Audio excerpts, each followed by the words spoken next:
आमिर, आपका सुबह सवेरे में एक बार फिर से स्वागत है। शुक्रिया। आमिर, ये बताइए कि दीपा मेहता की फिल्म अर्थ 1947 आपको कैसे मिली?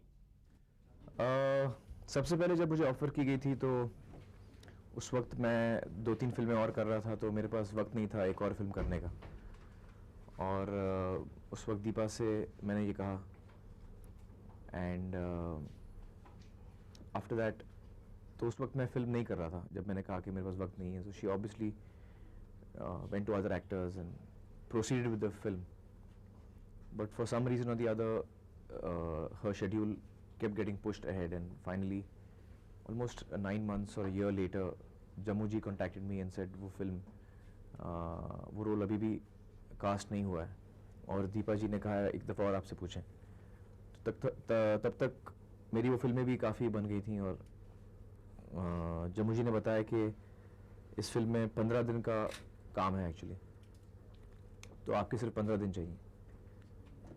सो 15 days I had free, 3 months down the line, and then I read the script. I liked the script very much, and I had seen Fire, which I liked very much.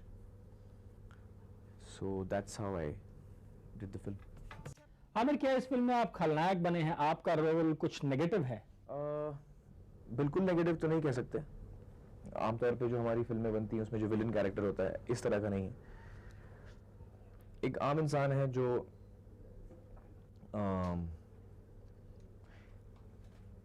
In times of crisis, high trauma, जैसे partition के वक्त कुछ चीज़ें होती हैं जिसकी वजह से वो उस इंसान में एक बदलाव आता है, एक तब्दीली आती है। और वो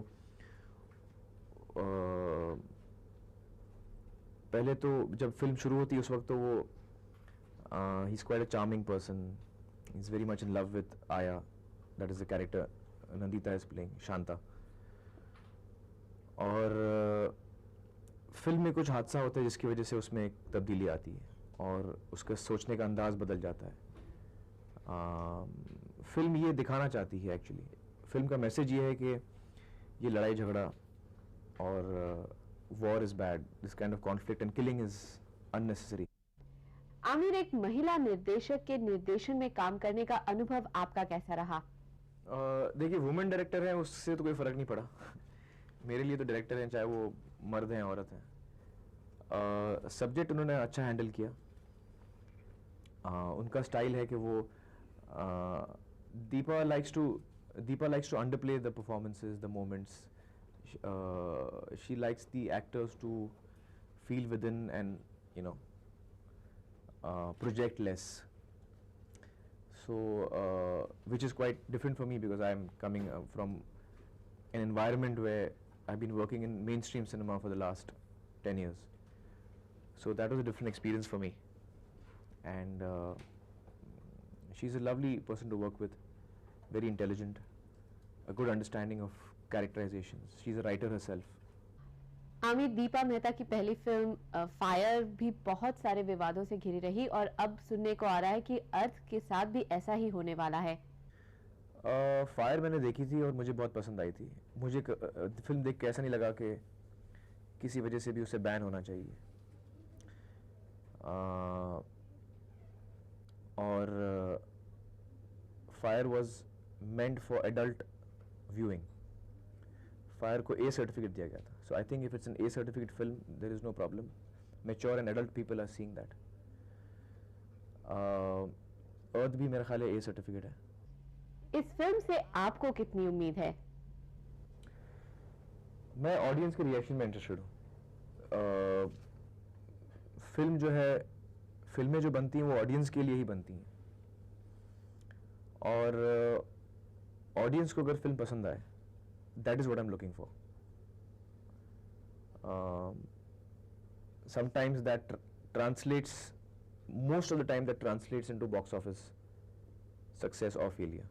अगर ऑडियंस को फिल्म पसंद नहीं आती है तो आपके कलेक्शंस अच्छे नहीं होंगे। अगर फिल्म पसंद आती है तो कलेक्शंस अच्छे होंगे। कभी कभी ऐसा होता है कि लोगों को फिल्म पसंद भी आती है लेकिन वो कभी कभी कलेक्शंस में नज़र नहीं आते। एक फिल्म आई थी मेरी अंदाज अपना अपना, उसके कलेक्शंस इतने अच्छे नहीं थे, लेकिन जो मुझे रिएक्शन मिलता है लोगों का, हर इंसान ने उसको टीवी पे देखा हुआ है वीडियो पे हर इंसान ने देखा है, बहुत पसंद ही आई है, लेकिन अगर आप उसके कलेक्शन देखेंगे तो कलेक्शन इतने ज़्यादा नहीं है। तो मेरे लिए अंदाज़ अपना अपना बहुत ही सक्सेसफुल फिल्म है, बहुत ही कामयाब फिल्म है, क्योंकि लोगों को पसंद आई है। So what I am interested in is the reaction of the audience, how much the audience likes the film. आज आप बहुत बड़े स्टार हैं, आप कामयाब हो चुके हैं, तो आप क्या मानते हैं आप इस कामयाबी का श्रेय किसे देंगे?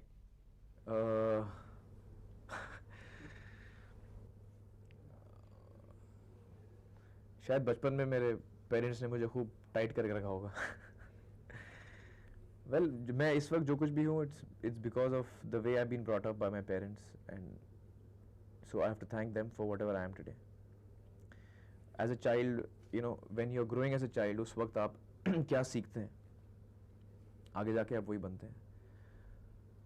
तो बचपन में आपका इंटरेक्शन ज़्यादातर पेरेंट्स के साथ होता है, आपके दोस्तों के साथ होता है, रिश्तेदार, स्कूल में टीचर्स के साथ।